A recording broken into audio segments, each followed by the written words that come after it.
What resources are the ASWSU providing to Ukrainian students? And SAM laws passed through the House with a nearly unanimous vote in Washington.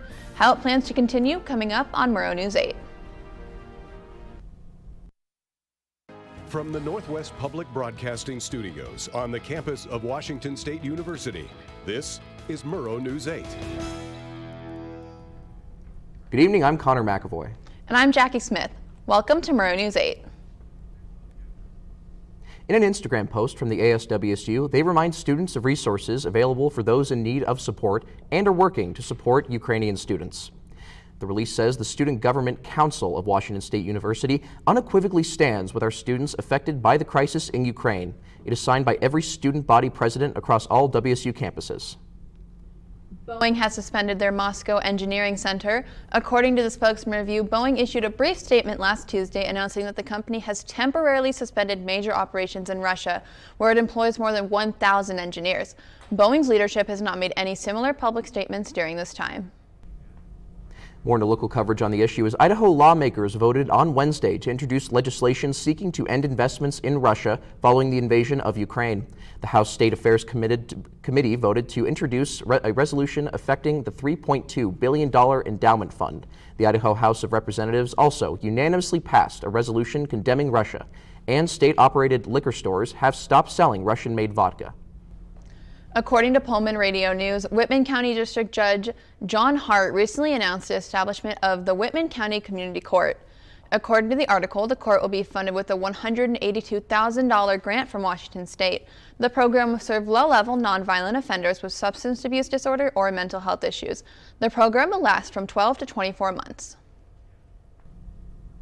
A bill set to raise the age to buy tobacco and nicotine products in Idaho from 18 to 21 recently passed the state Senate with a vote of 19-15. Senate Bill 1284 would have Idaho mirroring the federal age for tobacco and nicotine products. The bill will now go to the House and seek further passage. Last session, a similar bill was not close to getting through the House. The Moscow Police Department is seeking help in identifying two people from a theft case. According to Pullman Radio, Moscow police were called to Tri-State Outfitters for a shoplifting report last Monday around 4 p.m. Anyone with information about the case or information regarding the identity of the adults is asked to contact Moscow PD. As the Washington State legislatures approach the end of the session on March 10th, the parents of Sam Martinez, a WSU freshman who died of alcohol poisoning in a hazing situation in 2019, are hoping the legislation House Bill 1758, also known as Sam's Law Act, will prevent future hazing-related deaths. ASWSU Legislative Affairs Deputy Director said that this bill will extend beyond just keeping students in Greek life safe. I think just generally educating the student body as a whole is really important instead of focusing, only on Greek life or only on athletics. And I think education is a huge piece. Sam's Law Act passed the Washington State Senate Ways and Means Committee with amendments Monday, and the bill is now on its way to the Senate floor and becoming law. According to KXOI, Douglas County Superior Court Judge Brian Hubert overturned a new capital gains tax on high-profit stocks, bonds, and other assets. Judge Hubert agreed with opponents of the tax who argued that the tax is an income tax and not an excess tax, which violates the state constitution. State Attorney General Bob Ferguson says he will argue the case up to the state Supreme Court.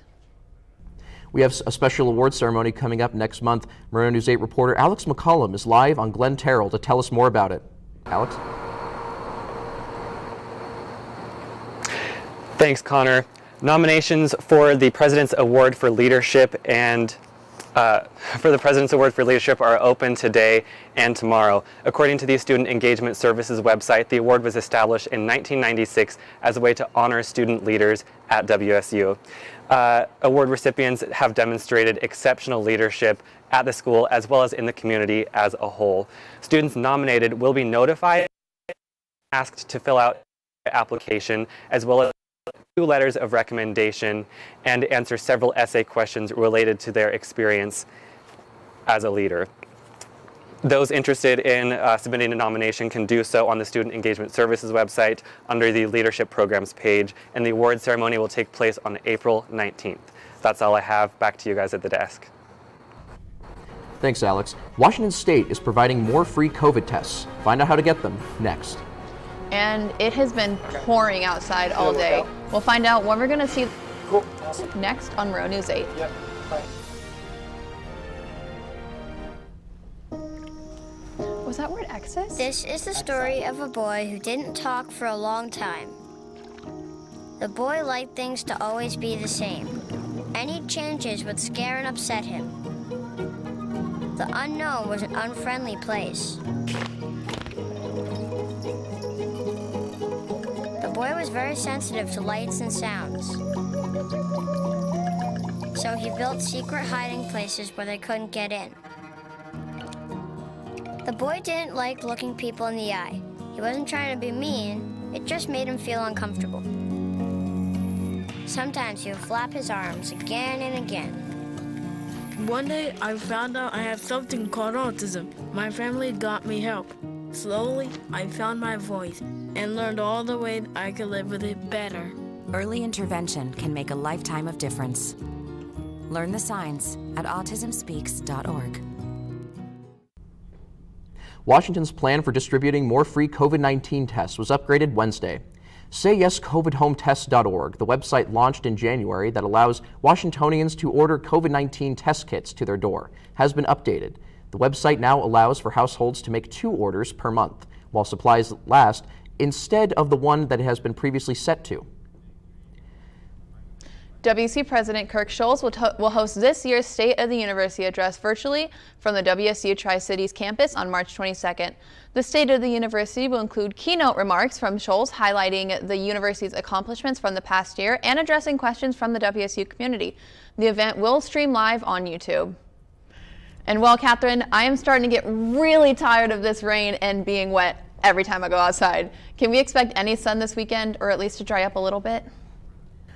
Well, Jackie, it definitely has been very rainy here the past couple of days, and today was no different. We stayed pretty steady at our high of 43 degrees. We're going to drop down to about the low 30s going into tonight, but I do have some good news for you. That rainy period is going to come to an end starting today, so you can put away those umbrellas and those rain jackets starting tomorrow. Let's go ahead and take a look at our temperatures tomorrow.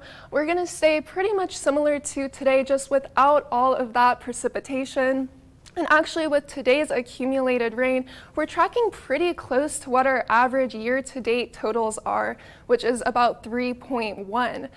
Just to put that into perspective for you, this time last year in Pullman had accumulated about 4.31 inches of precipitation. So we're actually drier this year than we were last year.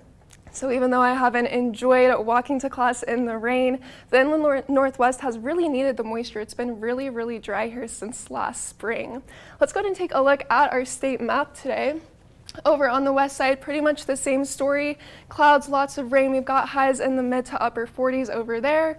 Moving into central Washington, it's a little bit warmer and sunnier. We had highs in the mid 50s over there.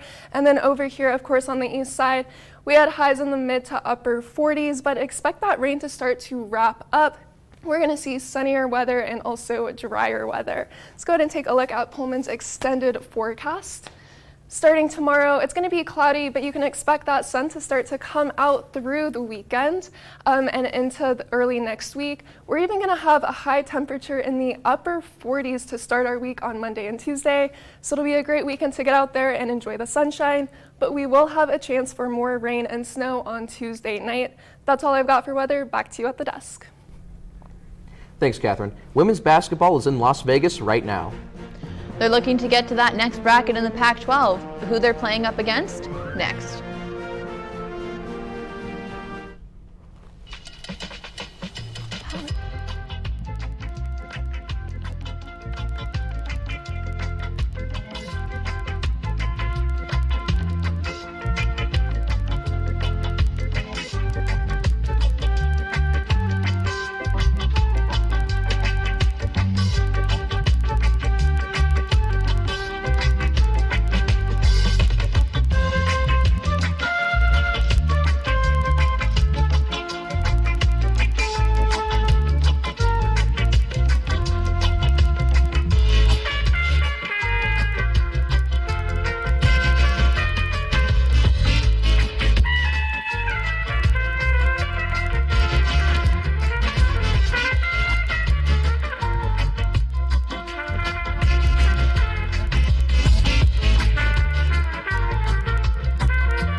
Hello, I'm Gillis Williams with your sports update. The Washington State women's basketball team is in Las Vegas today for the start of the Pac-12 women's tournament. The number 3 seeded Cougars will face the number 6 Utah Utes at Michelob Ultra Arena tonight at 8:30 p.m. Pacific Time on the Pac-12 network. The game comes right after WSU head coach Cammie Etheridge was named Pac-12 Media Coach of the Year yesterday. She spoke more on the upcoming matchup at a press conference Tuesday. It feels good with this team. It feels like they know how to handle road and trips and feel like we still are on a purposeful journey. In more Cougar B-ball news, that is, the men's basketball team faces the Oregon State Beavers tonight at Beasley Coliseum. The Cougs previously faced them Monday night on the road at Gill Coliseum in a 103-97 overtime win. Tip-off is at 8 p.m. WSU students can attend the game by showing their Cougar card at the entrance, and tickets can be purchased at wsucougars.com. The Washington State baseball team rallied in a 9-8 comeback victory against Tarleton State in Texas on Wednesday evening. They rallied in the 9th inning with 4 runs and reliever Chase Grillo at the helm, striking out the final 2 hitters with runners on second and third to close out the game. The team record stands at 6-3, currently on a 3-game winning streak. Their next game is at home against Texas A&M tomorrow. For the second straight season, WSU women's senior Chloe Larson on the swim team qualified for the NCAA champions, the NCAA announced Wednesday. She is the 4th Cougar swimmer to earn back-to-back trips to the championships and the first to achieve this feat since Michaela Aline in 2009 and 2010. That's it for sports. Connor, Jackie, back to you guys. Thanks, Gillis. A new reading program is coming to Whitman County. Find out which country star is involved and why it's really important to them.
Dolly Parton's Imagination Library is a program that gifts books free of charge to children from birth to age 5. This program has been launched by the United Way of Whitman County. The registration kickoff for the Imagination Library took place from 10 a.m. to 1 p.m. You can continue to register online and through the mail.